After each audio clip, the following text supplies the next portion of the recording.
pagi pemirsa, iNews Pagi kembali hadir melengkapi informasi Anda pada pagi hari. Ya, selain 3 berita utama tadi, sejumlah informasi menarik lainnya juga telah kami siapkan untuk Anda. Bersama saya, Cika Mutazam. Dan saya Yasmin Atania pemirsa, inilah iNews Pagi selengkapnya.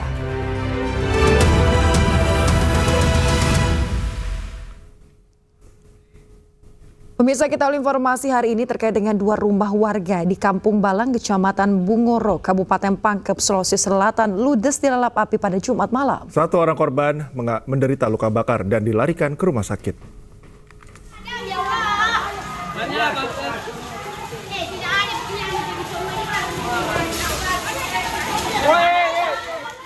Kebakaran hebat melanda 2 rumah warga di Kampung Balang. Kobaran api dengan cepat membesar dan merabat ke rumah sebelahnya karena lokasi berada di kawasan padat penduduk. Penghuni rumah berhasil menyelamatkan diri, sementara api diduga berasal dari kompor gas yang lupa dimatikan oleh pemilik rumah saat sedang memasak. Tak hanya rumah, 4 unit sepeda motor dan 1 sepeda listrik juga ikut terbakar. Sementara 1 mobil sedan mengalami kerusakan di bagian pintu hingga bodi belakang sebelah kanan. Petugas damkar berhasil menjinakkan api setelah melakukan proses pemadaman selama 20 menit agar tidak menjalar ke rumah lainnya. Ternyata penyebab utama dari kejadian tersebut adalah kompor meledak, seperti itu. Jadi tabung gas yang kebakaran, sehingga itulah yang memicu sehingga kebakaran itu terjadi. Kerugian akibat kebakaran ini masih dalam proses pendataan petugas. Dari Kabupaten Pangkep, Sulawesi Selatan, Udin Syahrudin, iNews melaporkan. Sakit hati karena tak dibukakan pintu, seorang menantu membakar rumah mertuanya. Ironisnya, pelaku sempat berpura-pura ikut membantu proses pemadaman. Hah? Itu Mi, kenapa nih dimatikan? Rumah panggung milik salah satu warga di Kelurahan Sumpang Binangai, Kecamatan Baru, Kabupaten Baru, Sulawesi Selatan ini dilalap si jago merah. Mirisnya, rumah ini dibakar oleh seorang pria yang merupakan menantu dari pemilik rumah. Aksi nekat tersebut nyaris menghilangkan nyawa penghuni rumah. Pelaku gelap mata karena diduga sakit hati tidak dibukakan pintu oleh sang mertua saat ingin menemui istrinya. Pria berusia 20 tahun itu membakar rumah dengan bensin yang sebelumnya akan digunakan untuk mengisi tangki motornya. Ironisnya, saat petugas pemadam kebakaran dan warga berusaha memadamkan api, pelaku pura-pura ikut membantu dan berusaha mengecoh petugas. Namun penyelidikan polisi mengarah kepada pelaku. Yang pelaku ini tersinggung, sakit hati, emosi sesaat, sehingga dia langsung spontan saat itu juga membakar rumah dari mertuanya sendiri. Berarti tersangka ini ditangkap di TKP ini, Pak? Ya, jadi jatuhnya ini tertangkap tangan karena sesaat setelah kejadian. Langsung kami tangkap. Beruntung tidak ada korban jiwa dalam insiden ini, namun kerugian ditaksir mencapai 120 juta rupiah. Polisi kini masih memeriksa pelaku untuk memperkuat motif pelaku membakar rumah. Dari Kabupaten Baru, Sulawesi Selatan, Udin Syahrudin, iNews melaporkan. Pemirsa, Polres Tanah Toraja menggerebek arena judi sabung ayam. Dari hasil penggerebekan, polisi berhasil tangkap 10 pelaku judi. Tim gabungan personel Polres Tanah Toraja menggerebek arena sabung ayam di Kecamatan Saluputi, Kabupaten Tanah Toraja, Sulawesi Selatan. Saat petugas tiba di lokasi, para penjudi sabung ayam sempat berhamburan kabur menghindari penyergapan polisi. Tak mau buruannya lepas, petugas mengejar dan berhasil menangkap 4 penjudi. Selain 4 penjudi, dalam penggerebekan itu petugas mengamankan barang bukti berupa uang tunai, ayam aduan dan taji yang diduga kuat digunakan sebagai alat perjudian. Guna mempertanggungjawabkan perbuatannya, para pelaku bersama barang bukti langsung diamankan ke Mapolres Tanah Toraja untuk kepentingan penyelidikan. Penangkapan terhadap 4 orang, tapi dari hasil penyelidikan jadi tindak pidana perjudian sabung ayam. Barang buktinya ayam yang diadu, kemudian uang tunai 800.000. Atas perbuatannya, para pelaku dijerat pasal perjudian dengan ancaman 10 tahun penjara. Dari Tanah Toraja, Sulawesi Selatan, Jufri Tonapa, iNews melaporkan. Seorang residivis pelaku pencurian yang baru 3 hari bebas diamuk massa usai kedapatan mencuri laptop di sebuah kamar indekos Kota Makassar, Sulawesi Selatan. Ironisnya, pelaku yang hendak dievakuasi sempat memukul ketua RT menggunakan pompa sepeda.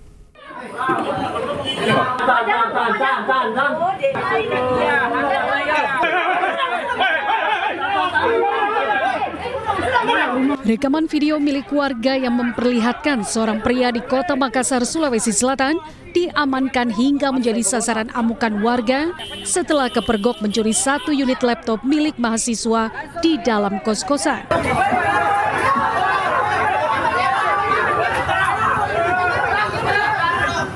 Pelaku langsung diamankan polisi, namun naas saat diamankan pelaku sempat mengambil pompa ban yang berada di atas mobil dan melakukan pemukulan kepada warga.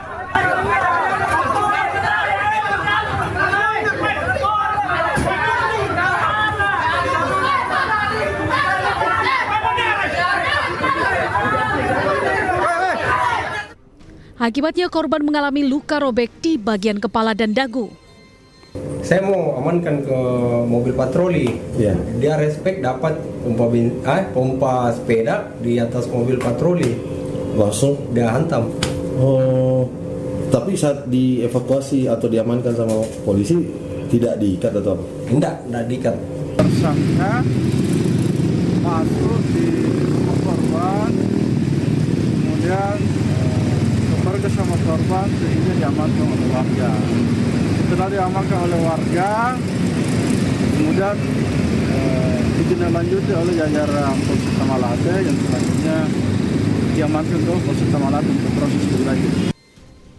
Guna mempertanggungjawabkan perbuatannya, pelaku terancam hukuman 5 tahun penjara.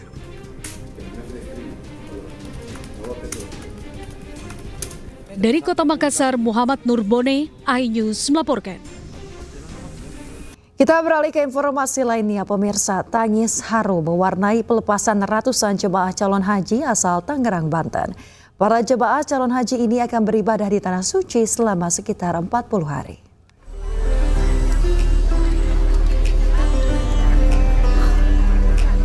Suasana haru menyelimuti pelepasan calon haji asal kota Tangerang di pelataran Masjid Raya Al-Azom, Kota Tangerang. Ratusan keluarga tak kuasa menahan tangis saat melepas keberangkatan orang tercinta menuju ke Tanah Suci. Sebanyak 393 calon haji yang tergabung dalam Kloter 1 Provinsi Banten atau Kloter 2 Nasional secara resmi dilepas Wakil Gubernur Banten dan didampingi Wali Kota Tangerang menuju Asrama Haji Pondok Gede, Jakarta.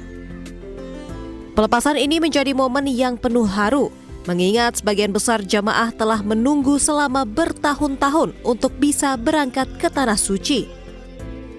Kita juga sudah melakukan kolaborasi sama provinsi dan pusat berkaitan dengan persiapan asrama haji yang ada di asrama haji provinsi yang ada di Kota Tangerang, kaitan dengan jalan. Provinsi juga kemarin sudah melakukan peninjauan juga, baik jalan Asimasari maupun jalan masuk ke dalam termasuk tempat parkir. Sebagai informasi, total calon jemaah haji asal Kota Tangerang pada tahun ini berjumlah hampir 1.950 orang yang akan diberangkatkan secara bertahap. Dari Tangerang, Banten, Sukron, iNews melaporkan. Masyarakat kini semakin dimudahkan mengakses informasi dan layanan terkait ibadah haji dan umroh. Sebuah aplikasi digital telah hadir yang dirancang khusus untuk mempermudah layanan bagi calon jemaah.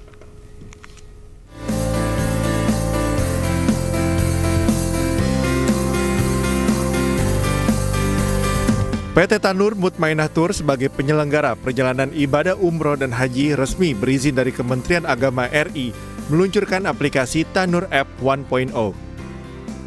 Tanur App 1.0 merupakan aplikasi digital inovatif yang dirancang khusus untuk mempermudah layanan bagi jamaah dan agen. Peluncuran ini sekaligus menjadi bagian dari rangkaian acara kick-off meeting 2025 yang digelar di Hotel Mercure Batavia, Jakarta.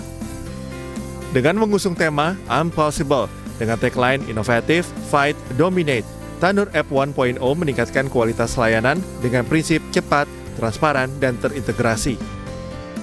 Aplikasi ini memiliki sejumlah keunggulan, mulai dari pendaftaran umroh dan haji secara digital hingga simulasi konfigurasi tempat duduk pesawat. Tentunya aplikasi ini bukan dirancang di waktu yang sebentar, sebenarnya sudah hampir 2 tahun.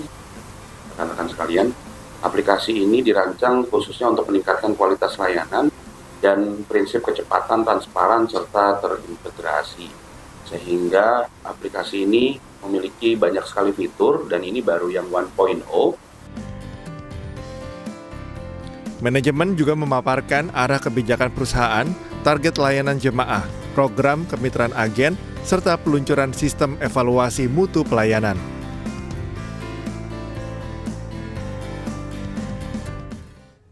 Pemirsa, jemaah calon haji kloter 1 gelombang 1 akhirnya tiba di Bandara Amir Muhammad bin Abdul Aziz, Madinah, Arab Saudi. Kedatangan para jemaah haji disambut oleh sejumlah perwakilan negara yang ada di Arab Saudi.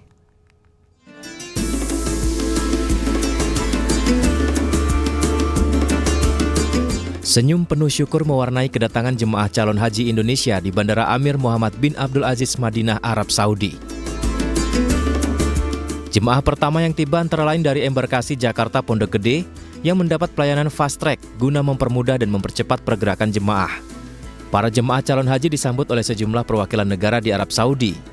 Usai penyambutan, para jemaah selanjutnya menuju ke bus yang telah disediakan oleh petugas haji, bergeser ke penginapan masing-masing di kawasan Masjid Nabawi. Para petugas haji juga sigap melayani para jemaah lansia yang menggunakan kursi roda hingga naik menuju bus. Selain jemaah embarkasi Jakarta, kedatangan jemaah embarkasi Lombok juga tiba di Bandara Madinah. Alhamdulillah pagi ini kami menerima kedatangan kloter JKG1 dan hampir bersamaan juga landing LOP1. Secara umum layanan yang diberikan kepada jemaah JKG1 berjalan dengan lancar meskipun ada penundaan kedatangan, tapi alhamdulillah semuanya bisa dilayani dengan baik, termasuk seluruh jamaah lansia dapat dilayani dengan baik, tidak ada kendala apapun.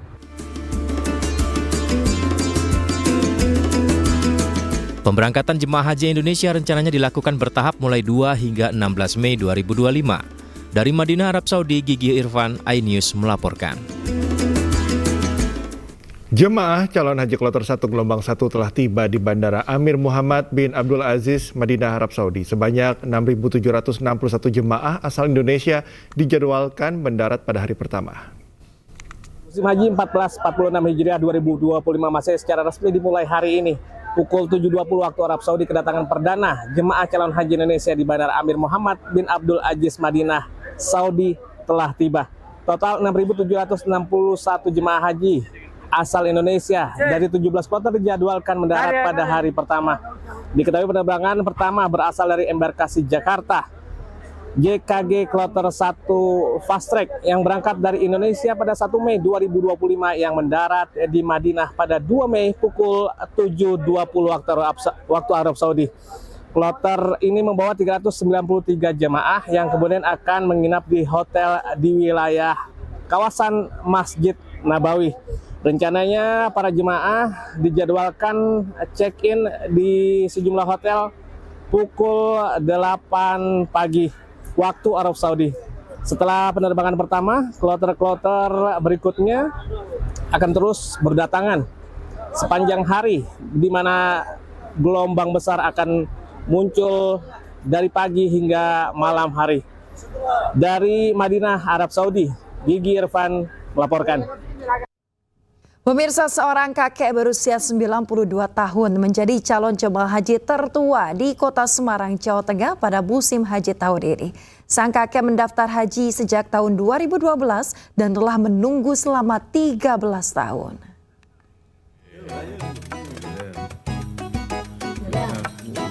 Suwito, warga Pudak Payung, Kota Semarang, akan menjadi calon jemaah haji tertua dari Kota Semarang pada musim haji 2025 ini.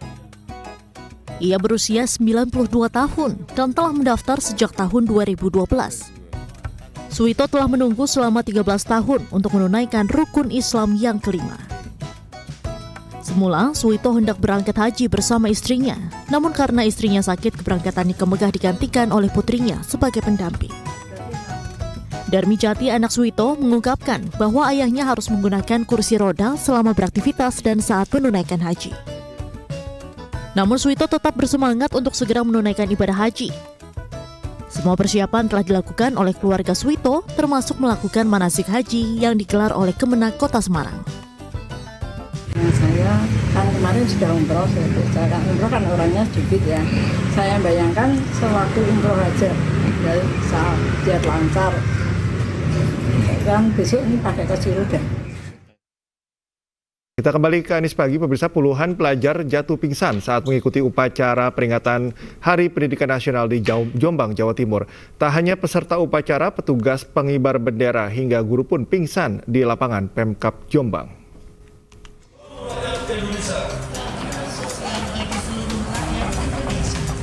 Satu persatu peserta upacara peringatan Hari Pendidikan Nasional di lapangan Pemkab Jombang, Jawa Timur pingsan. Akibat banyaknya peserta yang pingsan, petugas Satpol PP harus mondar-mandir mengevakuasi peserta yang pingsan ke posko kesehatan. Semakin siang dan semakin panas, jumlah peserta upacara yang tumbang kian bertambah. Petugas pun harus membawa 2 sekaligus di atas tandu. Tak hanya peserta, petugas pengibar bendera pusaka pun satu persatu pingsan, bahkan terdapat guru yang turut serta dievakuasi ke posko kesehatan. Sebelumnya saya sakit 2 hari dari hari sekarang di Rabu Kamis sakit. Emang yang dirasakan mbaknya tadi seperti apa, Pak, waktu ikut upacara itu? Awalnya biasa aja, terus tiba-tiba agak mual, terus pandangannya buram. Upacara Dinas hari ini ada sekitar 27 peserta yang tumbang, terdiri dari paskibraka, anak-anak pramuka, dan ada sebagian peserta dari guru-guru. Kebanyakan rata-rata gejalanya pusing, mual, sama belum sarapan, Pak? Ya, kebanyakan belum sarapan. Atau mungkin ada cuaca panas itu, Pak? Bisa, karena faktor cuaca terlalu panas. Para pelajar mengaku merasa pusing dan mual saat mengikuti upacara karena suhu udara yang sangat panas. Selain itu, ada juga pelajar yang belum sarapan dan mengikuti upacara dalam keadaan perut kosong. Peserta yang pingsan langsung diberikan penanganan medis sehingga tidak perlu dibawa ke rumah sakit. Dari Jombang, Jawa Timur, Mukhtar Bagus, iNews melaporkan. Sudah 7 tahun sejak didirikan, SDN Impres 238 Maros, Sulawesi Selatan tidak memiliki ruang kelas yang layak. Para siswa harus belajar di kolong rumah warga yang merupakan bekas kandang ayam.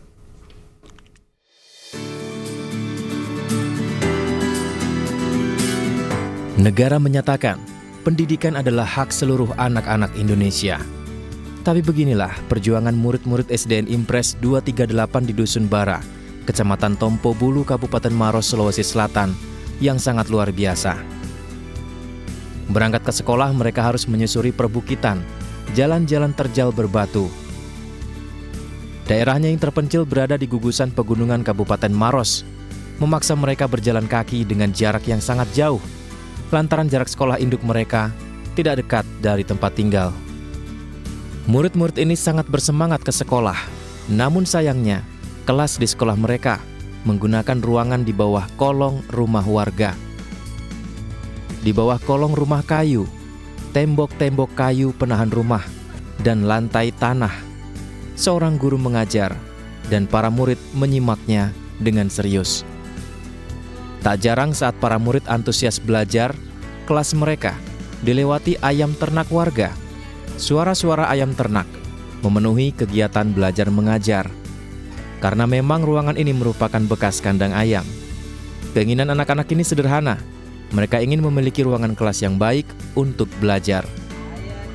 Yang ada dindingnya. Minta dibangunkan kelas yang ada dinding. Guru SDN Impres 238 menjelaskan, sebenarnya sekolah memiliki ruangan kelas yang lebih ideal, tapi jarak sekolahnya lebih jauh lagi dari rumah para murid. Mereka harus menggunakan jembatan gantung dan jalanan banjir, membuat para orang tua khawatir. Sehingga, pihak sekolah inisiatif mendirikan ruangan kelas yang bisa diakses murid-murid, namun terpaksa menggunakan kolong rumah warga.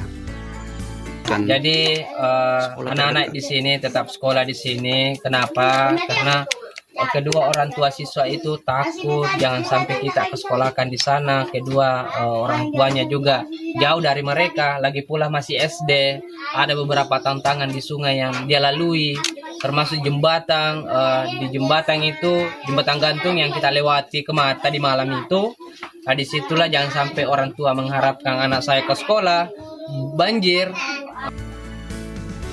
Meski sebelumnya telah diberikan tenda darurat sebagai ganti kelas di kolong rumah, para siswa dan masyarakat adat Bara Kabupaten Maros berharap dapat diberikan bangunan yang nyaman untuk digunakan siswa belajar. Dari Kabupaten Maros, Sulawesi Selatan, Wahyu Ruslan, iNews melaporkan. Peringati Hari Pendidikan Nasional, Presiden Prabowo Subianto menyambangi sekolah dasar di Bogor, Jawa Barat. Di hadapan guru dan siswa, Presiden menegaskan pendidikan menjadi sektor prioritas pemerintah dengan mendapatkan anggaran paling besar.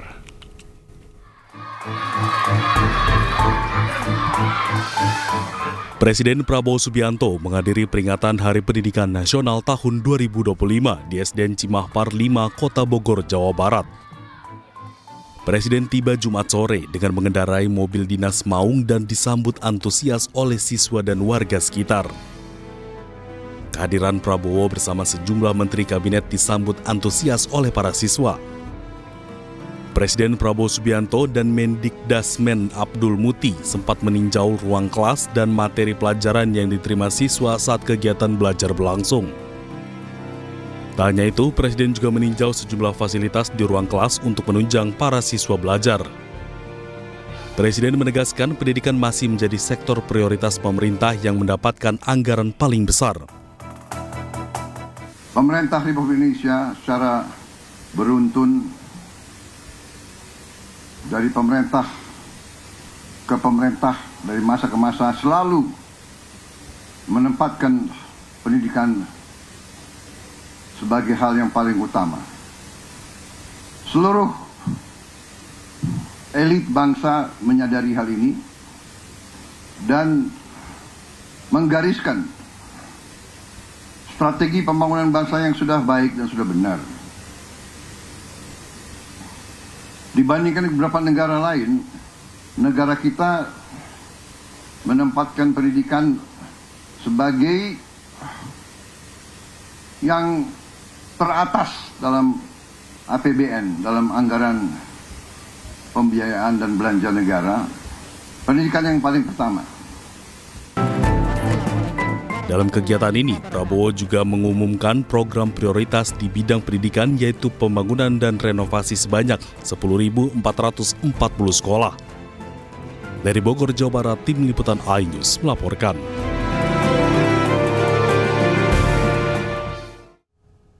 Pemirsa, Presiden Prabowo Subianto menyoroti kondisi sarana dan prasarana sekolah yang masih memprihatinkan di daerah. Ia pun mengingatkan para kepala daerah agar bertanggung jawab membenahi sekolah di daerahnya masing-masing. Kita tahu begitu banyak sekolah-sekolah yang rusak. Padahal kalau kita buka-bukaan, anggarannya ada.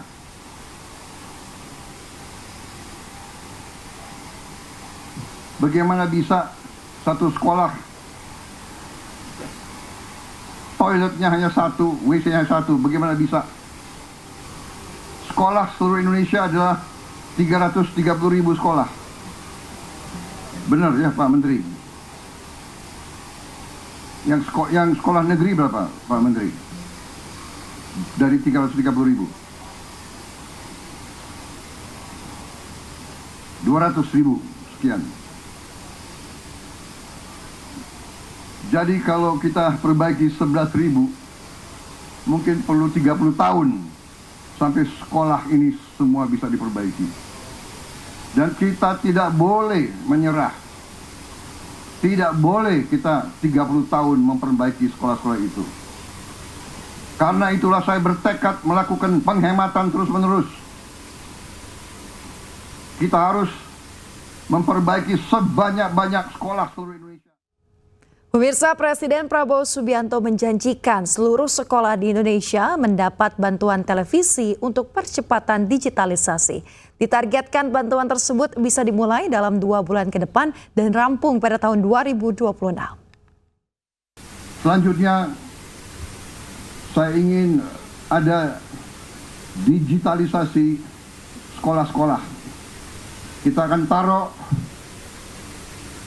layar-layar televisi di tiap sekolah kita. Di situ kita bisa memberi pelajaran-pelajaran yang terbaik, dan ini bisa bermanfaat untuk sekolah-sekolah, apalagi di daerah terpencil, daerah tertinggal, daerah terluar, ataupun di daerah-daerah kota dan sebagainya yang mengalami kesulitan mendapat bahan atau mendapat guru yang ahli di bidang-bidang tertentu. Nanti kita akan kumpulkan beberapa ratus guru terbaik, kita pusatkan di sebuah studio, dan dia akan ngajar ke seluruh sekolah di seluruh Indonesia. Ini membantu sekolah-sekolah, membantu guru-guru di semua sekolah-sekolah di seluruh Indonesia. Saudara-saudara, kita akan mulai, saya kira dalam waktu yang tidak terlalu lama. Saya berharap dalam 2 bulan sudah mulai sekolah-sekolah pertama menerima layar-layar televisi tersebut. Kita berharap, sasaran saya adalah dalam 1 tahun, pertengahan 2026, semua sekolah. Pemirsa, kabar gembira mewarnai Hari Pendidikan Nasional di Kabupaten Tangerang, Banten. Tidak hanya sekolah negeri, pemirsa, sebanyak 49.000 siswa SD dan SMP swasta akan menikmati sekolah gratis demi mewujudkan target rata-rata 12 tahun bersekolah.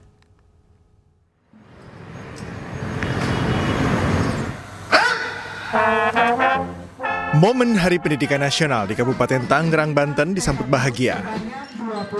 Jika selama ini sekolah negeri gratis lewat bantuan operasional sekolah atau BOS, Pemkab Tangerang mengekspansi kelanjutan sistem sekolah gratis dengan merambah ke sekolah swasta. Adapun pelaksanaan sekolah gratis ini kita rencanakan secara bertahap di wilayah Kabupaten Tangerang, terutama untuk mengisi zona-zona wilayah pendidikan yang memang belum tercover oleh sekolah-sekolah yang ada di negeri atau kapasitas negerinya tidak memenuhi atau belum mencukupi dari jumlah anak usia sekolah yang ada di sekitarnya. Anggaran 40 miliar rupiah digelontorkan untuk membiayai sekolah gratis bagi puluhan ribu siswa SD dan SMP swasta. Berkomitmen bahwa sekolah gratis ini adalah menjadi skala prioritas utama. Memang baru 40 miliar kita gelontorkan tahun 2025, mengakomodir 25.000 bagi SMP swasta umum, 24.000 bagi SD swasta umum. Ini baru kita gelontorkan sekitar 40 miliar. Peluncuran sekolah gratis bagi siswa SD dan SMP swasta disambut baik oleh pelaku pendidikan swasta, salah satunya Madrasah Ibtidaiyah Bustanul Aulad. Mudah-mudahan pendidikan di Kabupaten Tangerang khususnya bisa meningkat kualitasnya, ya, dan mudah-mudahan siswa-siswi bisa lebih semangat lagi belajar, tentunya mereka selaku generasi penerus bangsa, Pak. Pemerintah berharap program sekolah gratis ini akan meningkatkan rata-rata lama sekolah anak di Kabupaten Tangerang dari 9 tahun menjadi 12 tahun. Dari Kabupaten Tangerang, Banten, Aimarani iNews melaporkan.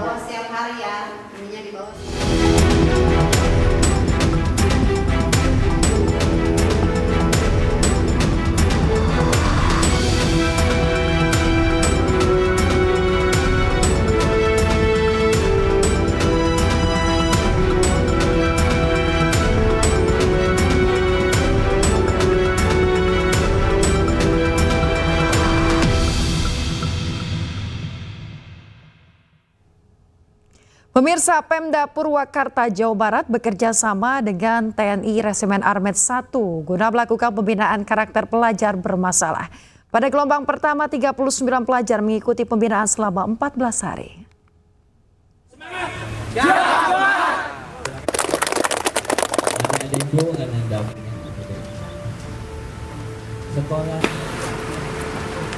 Puluhan pelajar tingkat SMP sederajat mengikuti pembinaan karakter gelombang pertama untuk dilatih kedisiplinan oleh TNI di Resimen Armet 1 Purwakarta, Jawa Barat. Para pelajar yang bermasalah menjalani tes kesehatan sebelum memulai program pendidikan. Untuk program ini, pemerintah Provinsi Jawa Barat melibatkan TNI dan Polri. Bahkan 30 hingga 40 barak ruang makan dan ruang belajar disiapkan untuk mendukung keberhasilan dari program ini. Sejumlah materi pembinaan juga akan diberikan dengan berkolaborasi dengan berbagai unsur. Sementara para orang tua siswa mengaku setuju dengan pembinaan anak-anaknya oleh TNI. Mereka berharap setelah dibina anaknya akan menjadi lebih baik. Insya Allah nanti akan dilatih di sini, akan dibina mentalnya, dan harapannya bahwa ke depan ini anak ini akan berubah dan belajarnya akan berubah. Jadi pemeriksaan kesehatan akan memastikan bahwa adik-adik ini dalam kondisi sehat. Kemudian setelah pemeriksaan kesehatan nanti ada konsul psikologi. Konsul psikologi untuk mengetahui permasalahan karakter yang ada di adik-adik ini. Materi-materi yang lain ada kepemimpinan, ada bela negara, cinta tanah air, dimengerti, wawasan kebangsaan. Kemudian ada materi outbound, ada materi pembinaan jasmani. Pembinaan jasmani apa? Berolahraga. Karena insana in corpore sano, kalau dia tubuhnya sehat, dia memiliki jiwa yang sehat. Sehingga materi-materi itulah yang kurang lebih nanti akan dilaksanakan selama kurun waktu 2 minggu. Para pelajar bermasalah di Purwakarta ini akan mengikuti pembinaan selama 14 hari di Barak TNI. Di Purwakarta, Jawa Barat, Irwan, iNews melaporkan.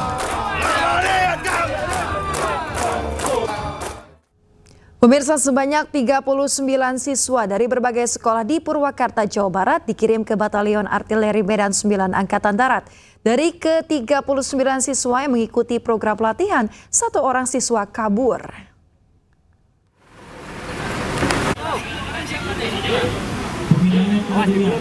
Dari jauh lah. Puluhan siswa dijemput menggunakan truk TNI dengan diantar oleh para orang tua dari para siswa tersebut. Program pelatihan menerima sebanyak 39 siswa yang awalnya 40 siswa. Namun 1 orang siswa diduga kabur dan tidak mengikuti program pelatihan, sementara orang tua siswa tersebut mencari keberadaan anaknya. Pemerintah daerah Purwakarta belum memberikan keterangan resmi mengenai kaburnya siswa tersebut dalam program pendidikan militer. Diketahui para siswa yang mengikuti pelatihan bukan berarti tidak bersekolah, melainkan mereka tetap mendapatkan pembelajaran dengan metode-metode yang khusus untuk pendidikan karakter serta kedisiplinan.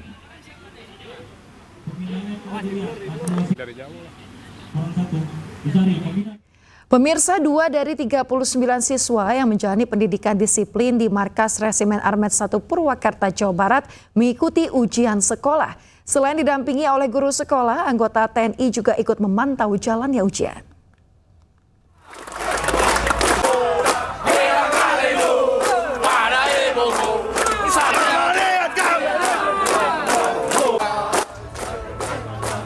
Hari pertama, setelah dititipkan pihak orang tua dan sekolah ke barak tentara, 39 pelajar mulai menjalani rutinitas pendidikan disiplin. 2 dari 39 pelajar mengikuti ujian akhir semester untuk kelulusan sekolah. Mereka didampingi oleh guru sekolah, anggota TNI juga ikut memantau jalannya ujian. Sementara siswa lainnya mendapat kunjungan dari guru sekolah masing-masing. Jadi kita nggak merubah ini ya. Jadi hanya penambahan aja, penguatan pendidikan karakter. Jadi seperti biasa mereka sekolah. Kerja gurunya nyamperin sih. Jadi yang kelas 2 sesuai ini, yang kelas 3 sesuai dengan aktivitasnya masing-masing. Jadi materi pelajaran yang diberikan di sekolah dikasih materi pelajaran di sini. Tentunya oleh guru sekolah yang terdekat. Bupati Purwakarta juga mengatakan, selama menjalani pendidikan, para siswa akan mendapat 60% giat kedisiplinan dan 40 materi lainnya termasuk wawasan kebangsaan.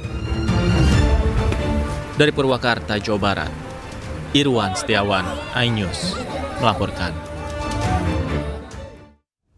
Gubernur Jawa Barat Deddy Mulyadi menjelaskan mekanisme siswa yang masuk sekolah militer. Siswa akan dididik ala militer hingga dapat berubah menjadi lebih baik.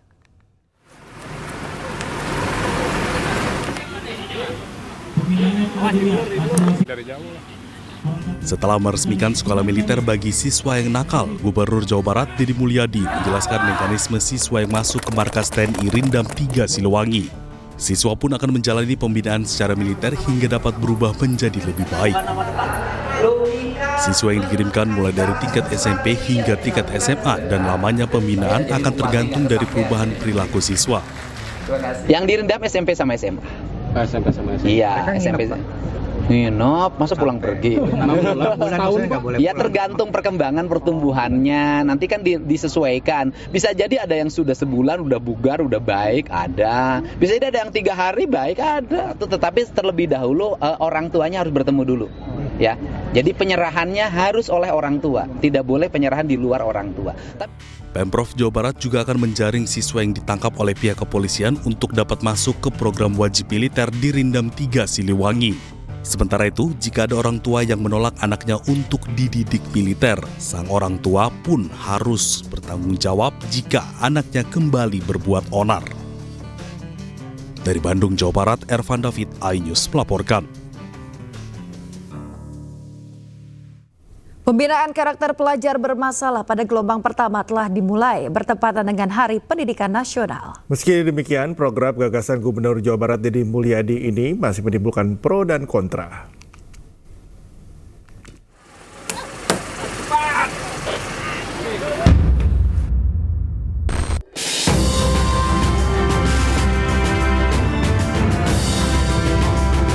Pembinaan karakter pelajar bermasalah pada gelombang pertama diikuti sebanyak 39 pelajar di Resimen Armet 1 Purwakarta, Jawa Barat. Kendati telah berjalan, kebijakan Gubernur Jawa Barat Deddy Mulyadi ini masih menimbulkan pro dan kontra. Kritik salah satunya datang dari Lembaga Perlindungan Anak Indonesia LPAI yang tidak setuju bahwa pembinaan anak menggunakan cara militer. LPAI juga menyebut pembinaan yang dilakukan anggota TNI harus tetap ramah anak. LPAI pun bersedia jika pihaknya diminta meninjau keadaan siswa yang tengah menjalani pembinaan. Jadi ini tetap adalah anak. Jadi mohon tidak dengan cara-cara militer. Artinya prinsipnya kedisiplinannya boleh itu diambil, jadi tetap harus ramah anak atau layak anak istilahnya. Ini yang selalu dikampanyekan juga oleh Kementerian Pemberdayaan Perempuan dan Perlindungan Anak, bahwa apakah itu di sekolah, apa di masyarakat, di kota, makanya ada kabupaten kota layak anak dan sebagainya, maka pendidikan juga harus layak anak. Jadi demi kepentingan terbaik bagi anak, makanya sangat apresiasi bahwa ini juga ada pendampingan guru BK, ada psikolog dan sebagainya, supaya masalah kejiwaan anak juga tetap terpantau. Ini adalah hak tumbuh dan berkembang bagi anak-anak. Sebelumnya, Wakil Ketua DPR RI Sufmi Dasko Ahmad sempat meminta program Gubernur Jawa Barat Deddy Mulyadi soal pengiriman siswa bermasalah ke barak militer agar dikaji terlebih dahulu. Dasko menyebut karakteristik siswa di masing-masing daerah berbeda. Saya belum secara lengkap membaca statement dari Gubernur Jawa Barat, tetapi mungkin hal-hal yang disampaikan oleh Gubernur Jawa Barat mungkin adalah hal-hal baru yang memang perlu dikaji terlebih dahulu secara matang sebelum kemudian dilaksanakan. Ya kalau pemberlakuan itu kan hanya kemudian di daerah Jawa Barat ya. Saya juga belum tahu bagaimana respon dari DPRD Jawa Barat, tetapi kalau pendapat saya mungkin kita harus kaji terlebih dahulu secara matang sebelum kemudian diterapkan, karena ya mungkin untuk masing-masing daerah itu karakteristiknya kan berbeda-beda. Demikian. Sementara itu, Menteri Pendidikan Dasar dan Menengah Abdul Mukti belum bersedia memberikan komentarnya atas kegiatan ini. Perspektif pendidikan tuh perlu nggak sih, urgensi nggak sih? Saya soal itu no comment dulu ya. No comment dulu, teman-teman wartawan coba cari pakar pendidikan yang lebih top dari saya ya. Belum. Kami juga baru tahu itu kan juga dari media saja kan, jadi kami belum tahu. Jadi bicara sama Pempus ya? Enggak ada. Jadi saya hanya tahu itu dari teman-teman media justru. Jadi kami no comment dulu soal itu ya. Makasih, Mbak. Makasih. Program pembinaan anak bermasalah digagas Gubernur Jawa Barat Deddy Mulyadi. Sasaran utama dari program ini yakni siswa yang mengalami kesulitan saat dibina oleh sekolah atau mereka yang terlibat dalam pergaulan bebas dan tindakan kriminal. Tim Liputan iNews melaporkan.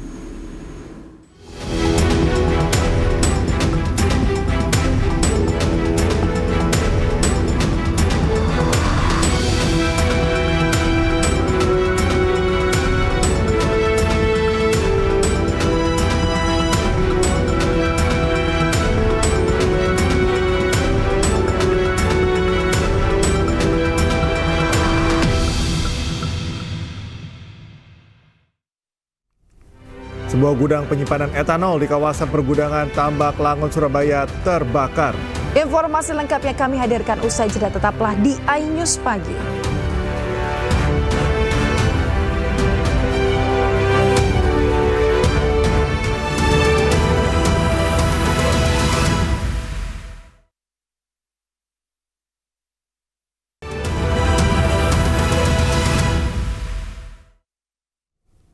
Anda kembali di iNews Pagi, pemirsa. Sebuah gudang tempat penyimpanan etanol di kawasan pergudangan Tambak Langon, Surabaya terbakar hebat. Akibat kebakaran tersebut terjadi ledakan keras dari dalam gudang sebanyak 5 kali.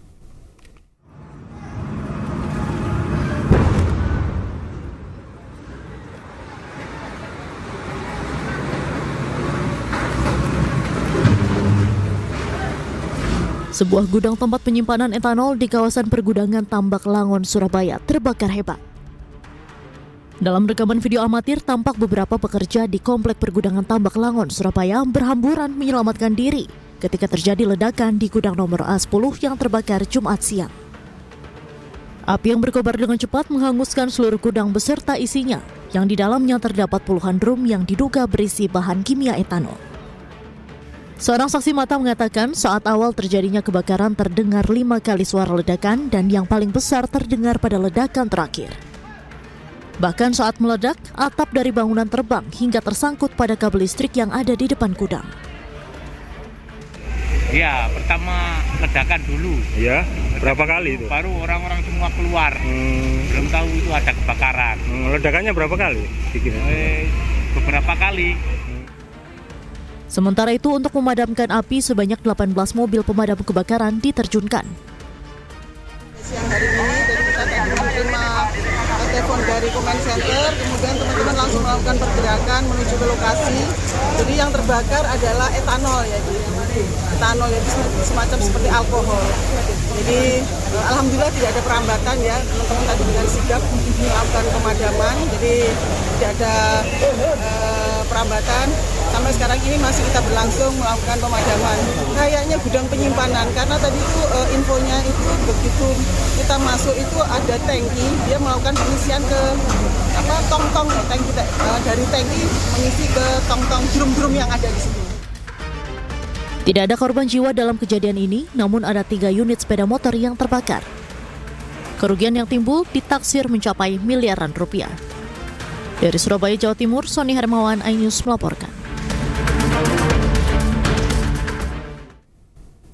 Pemirsa, atap sebuah mal di Surabaya, Jawa Timur ambrol diduga karena adanya rembesan air yang membuat atap rapuh lantaran hujan lebat melanda kota Surabaya, Jawa Timur. Pihak manajemen mal memastikan tak ada korban jiwa dalam kejadian ini. Atap ambrol, Grand City. Atap Mall Grand City Surabaya, Jawa Timur ambrol. Beberapa material atap nampak jatuh di antara resto makanan di lantai 4 mall dan jatuh di lantai dasar. Jebol, atap Grand City jebol.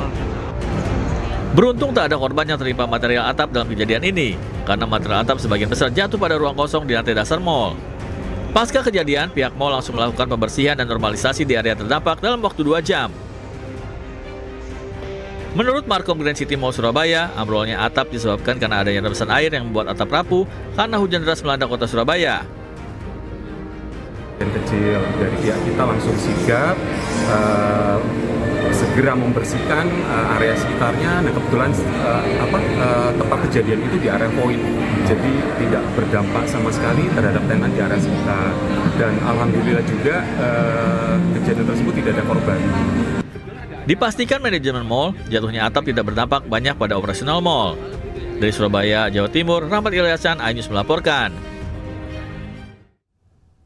Pemirsa, seorang anggota diduga polisi yang disandra massa mahasiswa saat unjuk rasa Hari Buruh akhirnya dibebaskan. Pembebasan sandera berlangsung tegang lantaran massa yang menduduki kampus Universitas Diponegoro sempat melempari batu ke arah polisi.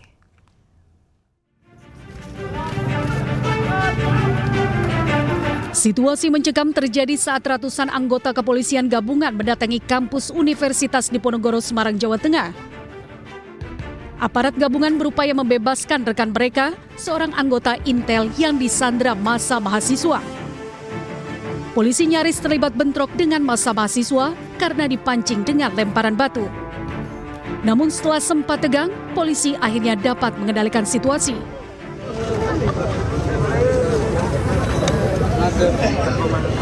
Kemudian setelah berkoordinasi dengan demonstran, akhirnya anggota Intel polisi yang disandra dapat dibebaskan. Disandranya anggota Intel lantaran massa mahasiswa meminta polisi agar rekan mereka yang ditahan polisi saat unjuk rasa segera dilepaskan. Sifatnya koordinasi, namanya kita kan bisa menjalin hubungan relasi, koordinasi yang baik. Koordinasi karena ada salah satu yang ada di dalam. Akhirnya langsung setelah selesai, anggota bisa dikeluarkan dan kembali ke kantor. Kemudian setelah sandera dibebaskan, massa pendemo akhirnya dibubarkan dan pulang dengan damai dengan dikawal polisi. Hingga saat ini, polisi masih memeriksa 14 pendemo yang terlibat kericuhan demo Hari Buruh. Polisi menduga massa dari anarko yang bertujuan untuk membuat situasi menjadi anarkis. Dari Semarang, Jawa Tengah, Wisnu Wardana, iNews melaporkan. Presiden Prabowo Subianto mendukung penuh rancangan Undang-Undang Perampasan Aset. Prabowo juga mendorong agar RUU Perampasan Aset segera dibahas di Dewan Perwakilan Rakyat. Republik Indonesia Prabowo Subianto.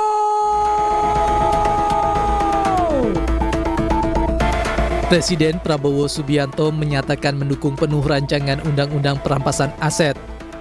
Hal tersebut disampaikan Presiden Prabowo di hadapan ratusan ribu buruh saat peringatan May Day di kawasan Monas, Jakarta Pusat, Kamis kemarin. Prabowo pun mendorong agar RUU Perampasan Aset segera dibahas di Dewan Perwakilan Rakyat. Menurut Prabowo, undang-undang tersebut penting untuk menarik kembali kekayaan negara yang dikuasai oleh para koruptor. Dalam rangka juga pemberantasan korupsi, saya mendukung Undang-Undang Perampasan Aset. Saya mendukung. Enak aja, udah nyolong, nggak mau kembalikan aset, gue tarik aja deh itu. Setuju? Prabowo pun mengakui pentingnya keberadaan Undang-Undang Perampasan Aset, mengingat semakin banyaknya kasus korupsi. Tidak hanya lembaga eksekutif dan legislatif, korupsi juga banyak menjerat para pengadil di lembaga yudikatif. Tim Liputan iNews melaporkan. Pemirsa, evaluasi terhadap Wakil Presiden Gibran Rakabuming Raka menjadi sorotan di akhir bulan April 2025. Salah satunya dari Forum Purnawirawan Prajurit TNI yang memicu polemik serta reaksi masyarakat.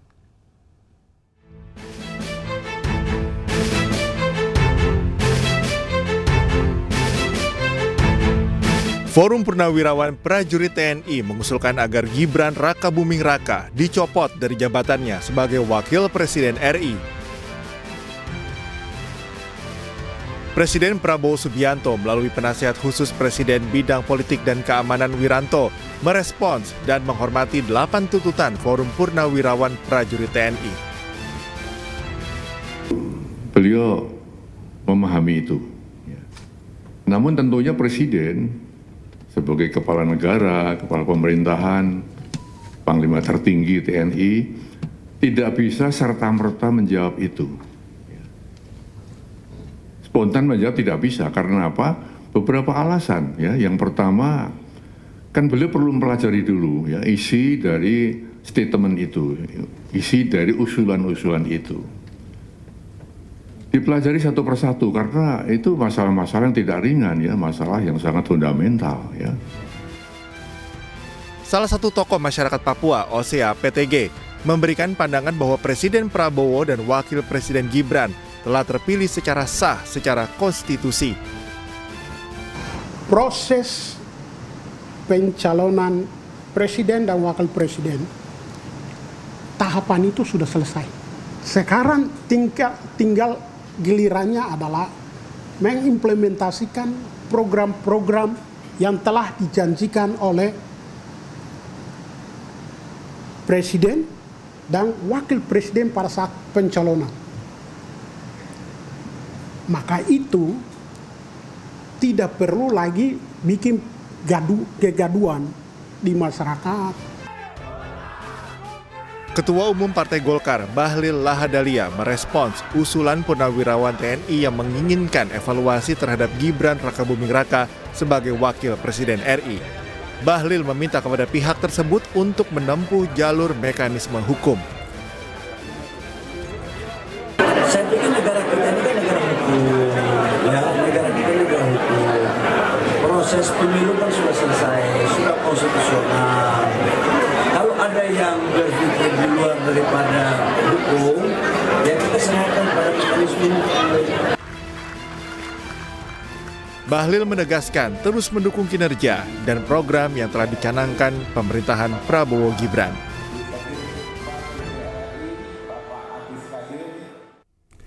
Pemirsa, Panglima TNI Jenderal Agus Subianto membatalkan keputusan mencopot Letjen Kunto Arif Wibowo. Sebelumnya Panglima Jenderal TNI Agus Subianto mutasi terhadap 237 perwira tinggi TNI. Letjen Kunto masih memegang jabatan Pangkop Kapwil 1. Ia pun batal digeser menjadi staf khusus KSAD. Sementara itu, Laksda Hersan selaku mantan ajudan Presiden Joko Widodo batal menjabat sebagai Pangkogap Wilayah 1.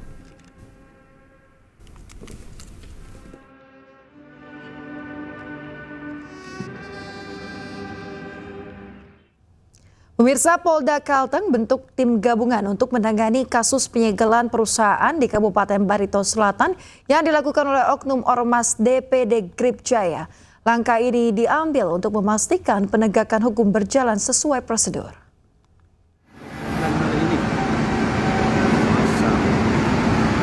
Inilah video viral yang memperlihatkan aksi penyegelan yang dilakukan oleh Oknum Ormas DPD Grip Jaya Kalteng terhadap sebuah perusahaan di Kabupaten Barito Selatan, Kalimantan Tengah. Menyikapi kejadian tersebut, Kapolda Kalimantan Tengah, Irjen Pol Irwan Kurniawan, langsung memerintahkan Direktorat Kriminal Khusus, Direktorat Kriminal Umum, dan Kosubdit Jatanras membentuk tim guna melakukan penyelidikan membackup Polres Barito Selatan. Pihaknya akan melakukan penindakan hukum secara tegas dan tetap menjunjung keadilan, sehingga permasalahan apapun yang terjadi di masyarakat harus diselesaikan dengan proses hukum. Kami akan melakukan penegakan hukum secara tegas dan tetap menjunjung keadilan. Oleh sebab itu, permasalahan apapun yang terjadi, rekan-rekan sekalian, negara kita ini negara hukum. Sehingga permasalahan yang ada di masyarakat itu diselesaikan dengan melalui proses hukum. Kegiatan-kegiatan yang menyimpang aturan hukum, saya sudah perintahkan secara tegas, kita akan proses secara hukum dengan tegas. Polda Kalteng menegaskan tidak akan mentolerir tindakan yang mengganggu ketertiban umum maupun aktivitas dunia usaha dan mengajak semua pihak untuk menghormati hukum sebagai jalan penyelesaian konflik. Dari Palangkaraya, Kalimantan Tengah, Adesata iNews melaporkan. Komisi Pemberantasan Korupsi menyita mobil mewah milik mantan Gubernur Jawa Barat Ridwan Kamil. Mobil tersebut hingga kini belum dibawa ke rumah penyimpanan benda sitaan negara karena masih berada di bengkel.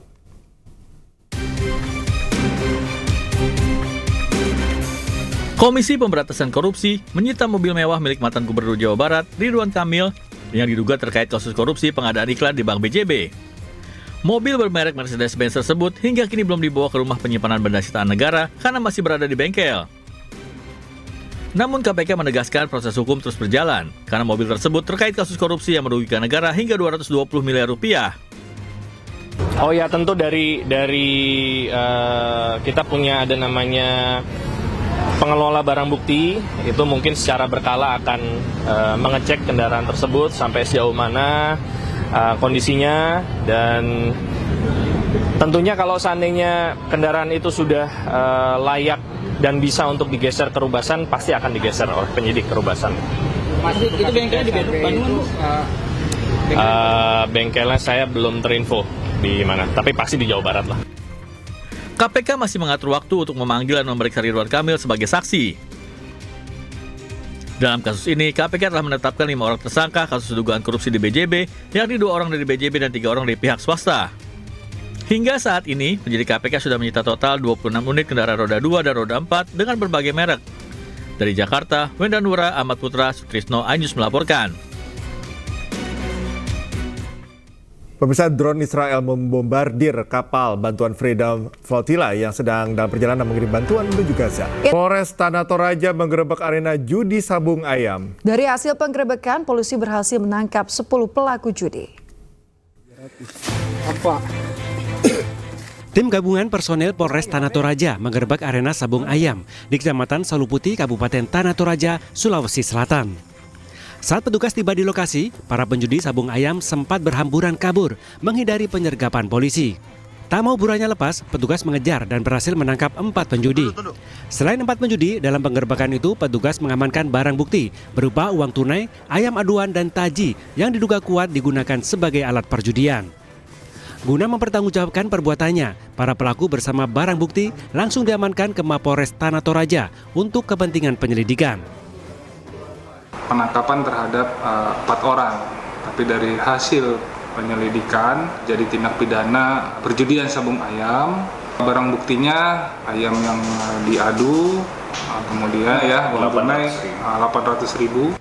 Atas perbuatannya, para pelaku dijerat pasal perjudian dengan ancaman 10 tahun penjara. Dari Tanah Toraja, Sulawesi Selatan, Jufri Tonapa, iNews melaporkan. Puluhan pelajar jatuh pingsan saat mengikuti upacara peringatan Hari Pendidikan Nasional di Jombang, Jawa Timur. Tidak hanya peserta upacara, pemirsa, petugas pengibar bendera hingga guru pun pingsan di lapangan Pemkab Jombang. Dan informasi ini sekaligus menutup iNews pagi hari ini. Temukan informasi-informasi terbaru lainnya di www.inews.id. Cuplikan tayangan berita iNews dapat Anda saksikan di kanal YouTube @officialinews. Mewakili kerabat kerja yang bertugas, saya Yasmina Tania. Dan saya Cika Mutazab, undur diri. Terima kasih, selamat pagi dan sampai jumpa.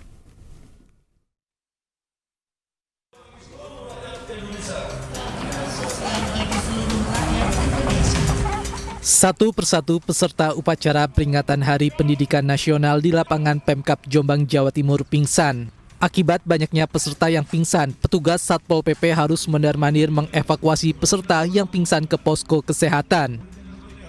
Semakin siang dan semakin panas, jumlah peserta upacara yang tumbang kian bertambah.